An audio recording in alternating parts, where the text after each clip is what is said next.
So we have LTE signaling. As soon as we check it off, you'll notice on the lower bar we're going to have what features are available. So we now have our LTE signaling. The next thing we're going to do is set up measurement. For measurement, we're going to want to check off the multi-evaluation. This will give us the ability to measure TX parameters on the device, so we can at least confirm that we're in a call and what type of power level. So now we have LTE signaling, LTE multi-eval. So at this point, we can just select our LTE signaling. So a lot of the configuration parameters can be handled right here on the front panel. Because we're in factory default, I'm going to go ahead and go to the configuration window. Things that we're going to want to take a look at are under the network and the security settings. These settings are set up for the Rohde & Schwarz test sim by factory default. So if I did a preset, if I preset the box by hitting a reset global preset, it would set everything up to this, going back to band 1. Okay. So there shouldn't be anything you need to do here. Good. So I'm going to go to remove the config. I'll just hit the config button again, and it'll Comes right back out. Okay. Pop up. There's one thing else I need to check in the config. When we get the call up, we want to make sure that we're in closed loop versus max power. So I'm going to hit the configuration. It's going to be under the uplink power control.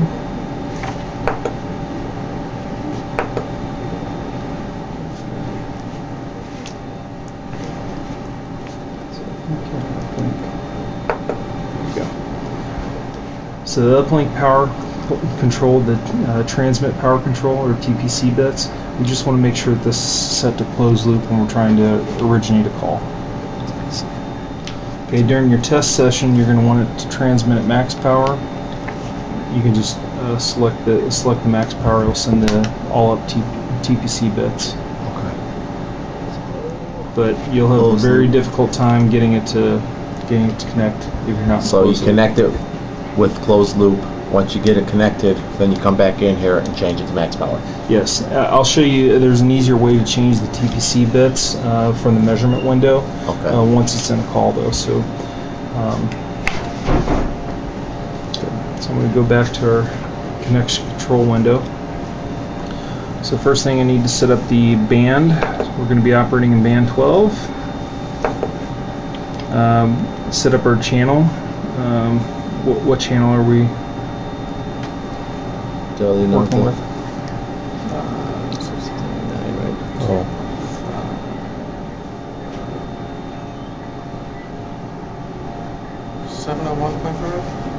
Oh, yeah. For the uplink 701.5? Anyway. Okay, so we can just type in the value 701.5. As soon as we do that, it'll go ahead and set the channel number. So 23035 is our channel. Yeah. 035? Yeah. That's the uplink channel. 035. If you set the uplink channel or the downlink channel, it's going to automatically handle the frequency spacing for FDD. So some tricks. It depends on the mobile. The closed loop target power, you may have to vary this a little bit to find out what the mobile sweet spot is. Usually I recommend starting off at 0, and then we'll find out when we start registering the phone where the phone basically sets its in CDMA. You have the I'm trying to think of what it is. The Power knit. Yeah, the access probes. It'll set the change the access probe levels. Each mobile is going to be different based on the firmware on where it's actually going to be setting those access probes. So usually 0 dB is good. 0 dBm is a good place to start. And then where do you go from there, up or down? Depending on, I'll do 5 dB increments, up or down. If I keep getting an RRC connection error when it tries to register, I'll just vary this by 5 dB until I find the spot.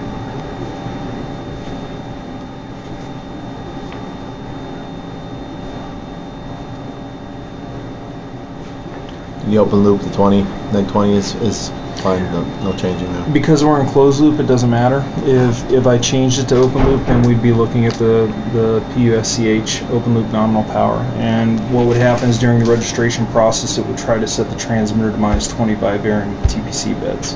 By going closed loop, it's going to, control it. Next thing is the scheduling type.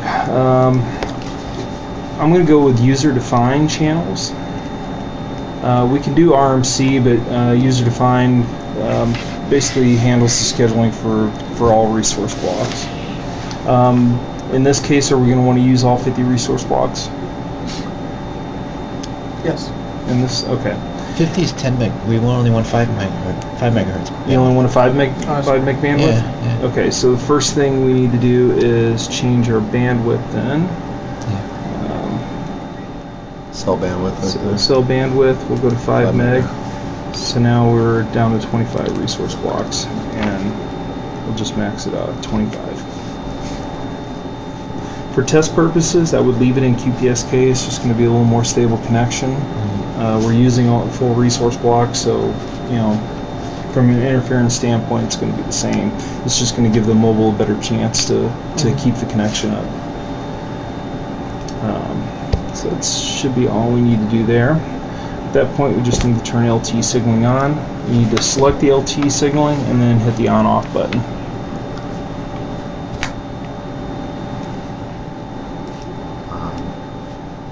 Off. Top right side.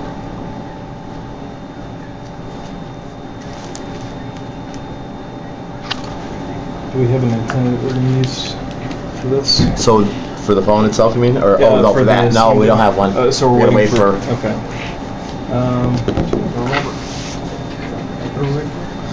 An antenna for the CMW directional antenna. So we When we want it get at the phone. We're gonna get one by Monday. We're gonna borrow. Hunter's coming. Oh. Yeah, Hunter's a little bit delayed. He got to